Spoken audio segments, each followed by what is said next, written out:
It is Danny here, the Multiple Streams Queen. So I decided I'm going to give y'all a quick little apartment tour. I'm in North Carolina. I just set up some places.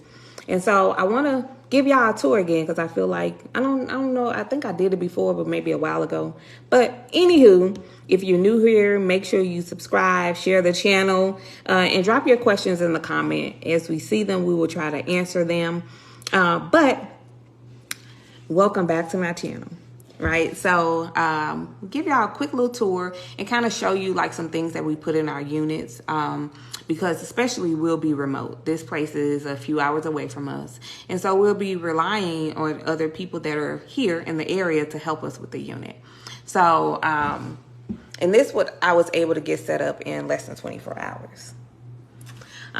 So we'll talk about that a different day. But I'm literally sitting at the desk that I have here. So here we go. Here's the desk with the comfortable desk chair there for anybody that needs to host or work remotely. A cute little sitting area there. Have our comfy sectional. And excuse my mess, y'all. Have our stool sitting area here. Washer and dryer. We got some supplies there for our guests. A little coat closet here. Of course, we got the broom, a mop, and a vacuum. Vacuum works amazing. And unfortunately, I had to turn these into like my owner's closet because there wasn't any closet for me to like put this door handle on and lock it. Like this one is a sliding one, right? So I couldn't turn this into my owner's closet, unfortunately. So you got to improvise. So I'm always thinking, I'm never like panicking and freaking out. I'm an ER nurse, so I have to learn to be quick on my feet, right? And kind of anticipate change, anticipate what someone would need, right? So that's helped me a lot in my business. So I've utilized these cabinets to kind of be my overflow or storage units to help with quick turnovers for my cleaning team. Because this one, we do have some restrictions on the minimum number of days that we can host people in here, but it's totally fine. We are close to some really nice hospitals, like really, really close. So won't be a problem at all. Then we have a linen closet here. We have some linen in there. Got the white linen. Got my junk here, y'all. Excuse it. I'll just go past it really quick. Some pool towels, ironing board, and iron.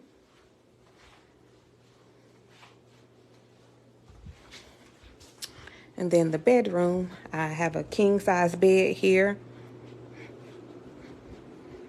And then have about 6 pillows there. And this is actually a cool little, cute little lamp here. Let me turn this on.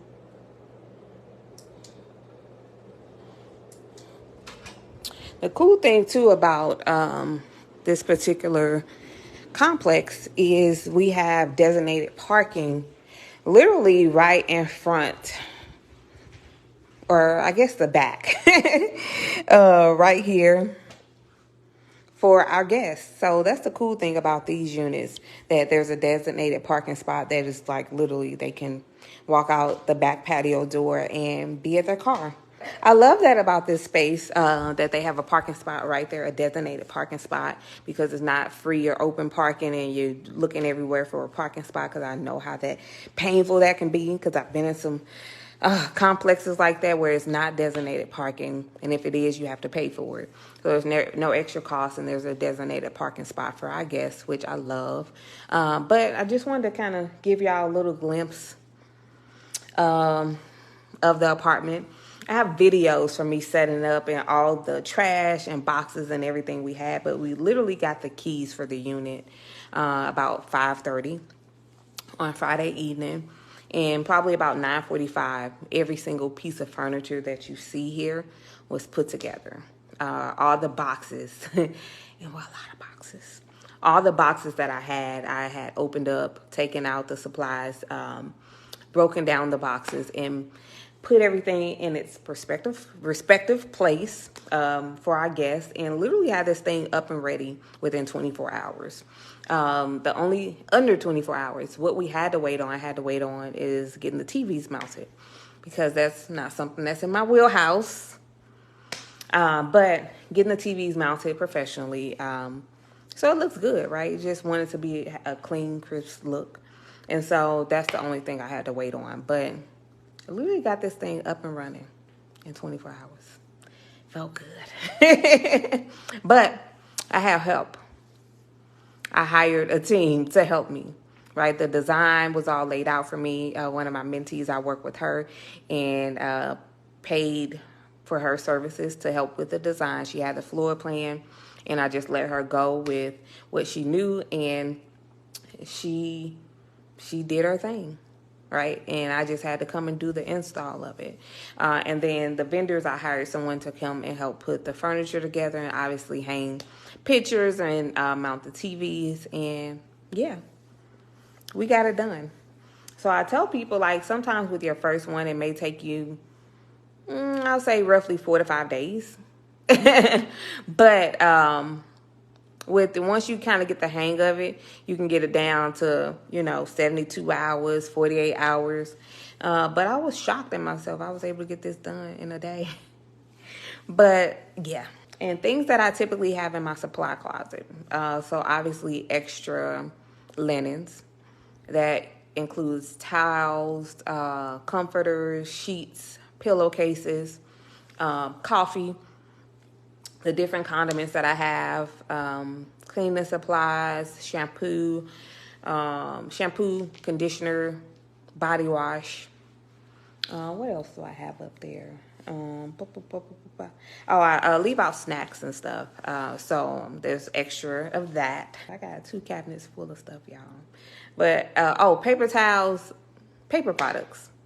Paper towels, toilet paper, laundry detergent, all of that is up there, right? So it'll be a while, a good little minute before we run out and we have to replenish. But I made sure that we're well stocked, so I don't have to worry about trying to get anything ordered and delivered and, having my cleaner run all over the place. She has a good supplies for a good little time. But we'll be back down because I actually may have to bring somebody from Baltimore. I actually need to hang some wallpaper. If you know anything about wallpaper, you can't get anybody to just hang your wallpaper for you. So we'll be back down to see that through and get that done. Because I talked to a few vendors and I just didn't feel confident that they could do the wallpaper for me. But we'll be back and maybe we'll bring you guys along for the ride for that. But tonight, I'm excited. I'm going to be starting the first day of our 6-week accelerated program. And I'm excited for the students. And yeah, I may open it up and allow you guys to drop in on one of the sessions that we have one week. If that's something you'd be interested, let me know. But I may open it up for the public. And it won't be free. They pay to be in the program. So yeah, it won't be a free drop-in session. But I'm thinking about doing that. Let me know what y'all think. But I'm going to go and get myself prepared for class tonight. Making sure I get rest because I know I'm going to be on a call for about 2.5, probably 3 hours. But I'm okay with that because I want to make sure my folks got what they need to get started. So I'm going to see you later. Once I get professional photos, we'll post them here. Did I show y'all? I didn't really show y'all my patio. Let me see.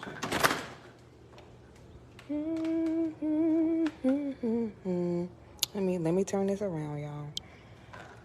There's the patio furniture. And I'll talk about what those 2 little things are. So let's discuss that real quick. So as you can see, I had to get creative with my keys. So the building that I'm in is a secure building. During the day when the office is open, the doors are unlocked. But after the office closes, the leasing office closes, the building the doors are locked, it's a secure building at that point. Where the only way that you can gain entry is with a key fob or the keypad. You know, you ring up to the resident that you're trying to reach and they open the door for you. So those are the only two ways that you can gain entry into the building after hours and on the weekend, okay? So I was like, how am I going to be able to get my guests these keys so that they can get in the building if they happen to come after hours? Had to get creative on the spot. Think about it. So essentially, I just got a bike lock or a bike chain or whatever you want to call it and put it around my patio there and put it around the fence on my patio. And I use a digital lockbox, right? Why do I use a digital lockbox?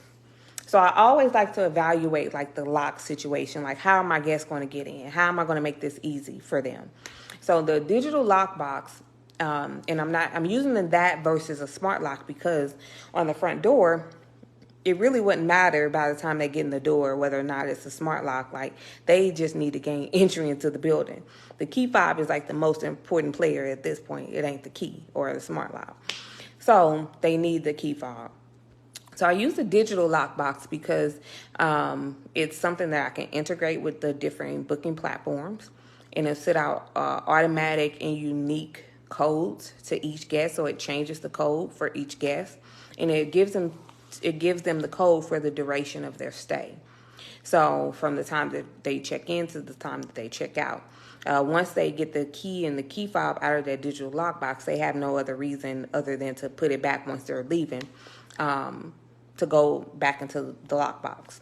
But at that point, they now have the key fob, which lets them into the building. It lets them into the gym and the fitness centers and all the other amenities that are in the building. They need the key fob, right? So even if they were to gain entry with the keypad and get to my door and I had a smart lock and they can get inside, I'd had to find an easy way and a less complicated way for them to get that key fob. And thankfully, there are other entrances besides just the front one for them to get into the building. So made it pretty simple. And as you can see, I had 2 lock boxes. Had 2. I'll go ahead and tell y'all why. So because I am hosting remote and I'm utilizing my keys, I was like, what if a guest happens to lose the key? Or what if they lose the key fob? Or, one or the other. So in the other lockbox out there, the traditional lockbox, I put in extra keys and extra key fob that I paid for. Right? So just in case one is lost or misplaced, they're extra, right? So there are extras that are here in this city, and then I will also have some that I will take with me. So that's why I have 2 out there. My just in case or my backup. And they won't get that because that is a just in case or emergency. Okay? So even if you're not remote, that's something I would keep in mind, even if you have smart locks, because smart locks can fail, the batteries can die, and the smart locks ain't so smart no more, right? So always have a spare key somewhere, and not necessarily on a person, right? Not necessarily with your cleaner, because what if they just happen to be unavailable, right? So have it somewhere in close proximity to your unit that someone can get to just in case of an emergency. Because I have had smart locks not be so smart. But I'm going to go, and we'll be back. I feel like I need to expose some things to y'all. So I may do that next week. But I'm going to hop off.